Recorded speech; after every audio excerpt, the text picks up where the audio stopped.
give her a few more minutes. If she doesn't come in here, she asked me to do this show. I don't know if an emergency or something has come up or if she can't get to the phone, her mom's around or something. I'm just trying to give her a few more minutes. 610. Hello. Hey, how you doing? Hey, this is Ghetto. I'm just here listening. Hey, it's so good to see you, Ghetto. Thank you for coming to support me and listen to the show. I got to hit the road, so I'm not going to be in chat, but I will be on the phone. Thank you. I appreciate you so much. All right. Hey, everybody in chat. How the babies? He good. He's good. I'm going to take him out to the playground now.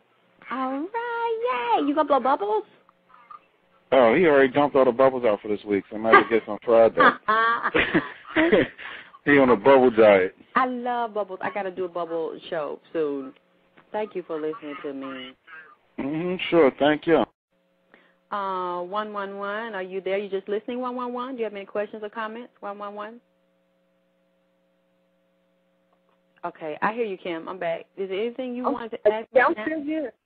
Well, I was going to say that I've been watching a couple of your juicing videos, and I like to juice, too. I don't juice as much as I would like to because it's messy, and I'm not the best at it, but it's maybe I guess it's, I don't know if it's because of the type of juicer I have.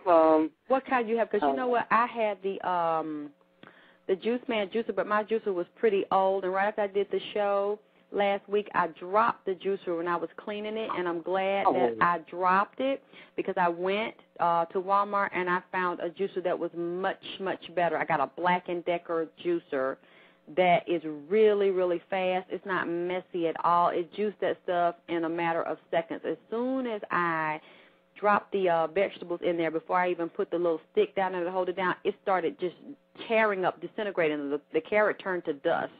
The carrot turned to dust. That is a really, really good juicer. So I don't know why yours is so messy. All that roughage, huh? Wow. Yeah, it's like, well, so you don't like it because it's messy? Well, I mean, I just, like I said, I guess maybe I'm not just doing it right, because I mean, you have to really put a lot of stuff in to get a big amount. I mean, like you have to use a lot of vegetables. I looked at your video and I saw where you was using the red cabbage and the collard greens, and I'm trying to figure out how you ate raw collard greens, but I guess because I'm used to eating them cooked. Oh, I love them because it's so many things you can do. You can chop collard greens up like you're chopping up romaine or spinach. Any type of lettuce. Yeah, you can chop up spinach too. You don't have to eat that cooked. Chop it up, chop you a little fresh garlic in there, onions, a little some cherry tomatoes. Crack a little salt and pepper on there. Have you an Italian dressing or a light vinaigrette dressing, and toss that or put a few little baby tangerine on there. You got you a fresh tossed salad. So that's basically, we've just been ignorant. We think you got to cook them things, kill them collard greens, put fat back in a ham hock in there. You know, that's fine. Whenever I would cook with my son, once I do smoked turkey. Okay. And they are just as good, and put a little vinegar and some big Vidalia, them Georgia Vidalia, sweet onions and some bell pepper. Oh, and let that stuff just cook, let that meat cook down until that turkey fall off the bone, and then put the greens in there. That stuff is so good without that fat back. That fat back will kill you. I can't eat that shit. I don't even buy it. But you don't have to have them. How did you learn to move? Now, when you were growing up and being from Georgia, did you eat it with fat back before? Yes, when I was growing up. Right. How did you learn? That's all I knew. Yeah, yeah. But then I got older. But what I realized, though, I didn't really like, my grandmother would cook them dead. She didn't know any better, so those collard greens would be dark and thin and slippery. They slide, you have to chew them, they slide down your throat, and they clean your bowels. So your ass be running to the bathroom. Shortly, if you want a good laxative, we knew we had to eat some collard greens because they had fat back and grease and shit on them. But after I had my son, I realized I started having a lot of bowel problems. Well, I started having bowel problems as a teenager because I didn't know. You know, I wasn't living with my grandmother anymore, and I didn't have anybody to really monitor my diet. So she made sure we drank plenty of water. And in between, we had the collard greens. She cooked the fat back. She cooked the pork chops, and they were delicious. I mean, the way she cooked them pork chops and dip them in that white lily flour, you know, and it had the homemade biscuits, buttermilk biscuits, and she split them open and put fresh butter in between them and had a thick gravy she would make with them pork chops and have all that fluffy white rice, and she put that thick gravy to just stick to that fork. You know how them grandmamas do down south. They don't be playing. Come on now. Come on. Then we have a piece of sweet potato pie. And she would make all the sweet potato pies and stuff by hand. She didn't buy nothing. She might have bought a crust at the store. That was about it. Then them butter lemon pound cakes, and she'd make that lemon pound cake, and then she would make her own butter lemon glaze, vanilla glaze, and she would just bounce all over that cake. But she'll be playing, honey. So I didn't mind the fatback when I was little, because, you know, them black grandmamas, they would take it and put that fatback and put the grease from it and create a flavor in there. That shit be so damn good. But they could turn shit. They were so magical. They could turn shit into sugar.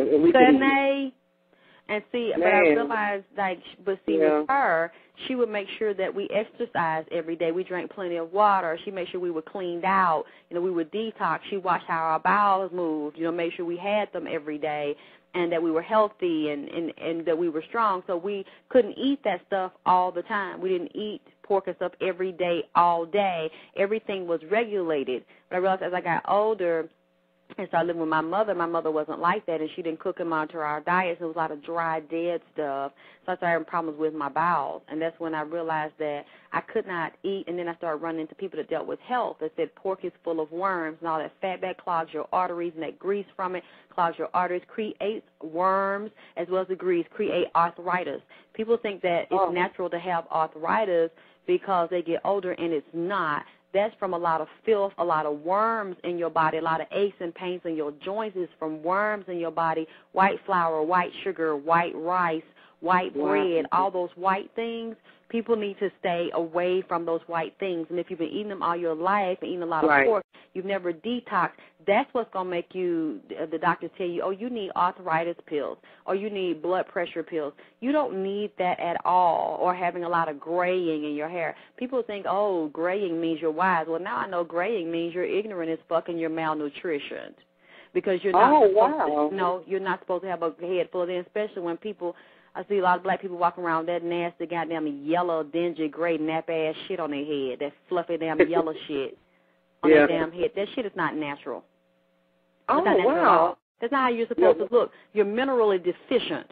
When you have a lot of gray hair and skin is all wrinkled and leathery looking, and then, too, you're dehydrated. That's why you see a lot of old people where they sit in their house in the summertime or even in the wintertime. They got all them clothes on, and it's so fucking hot in their house that it suffocates you as soon as you open the door to walk in there. All that dry heat, and they say that they're cold. Usually they're cold because they have an iron, vitamin, and mineral deficiency.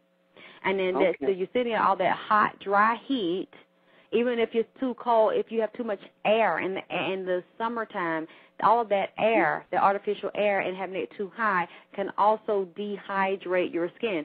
So you will see them getting all dried out and leathery, and you think that that's a part of old age, and it's not. It's from turning on that damn heat, literally damn drying out and dehydrating and cooking their skin, turning it to goddamn beef jerky. That's what a lot of these old people look like. They got beef jerky on their fucking head and all around their damn face from that dried out ass skin. Oh, man, that's so much information, Alexis. Thank you so much. Damn. Okay, well, so Parrish, I don't see her. What is her area code? See, she needs to press 1 because I don't see her. What is Parrish's area code?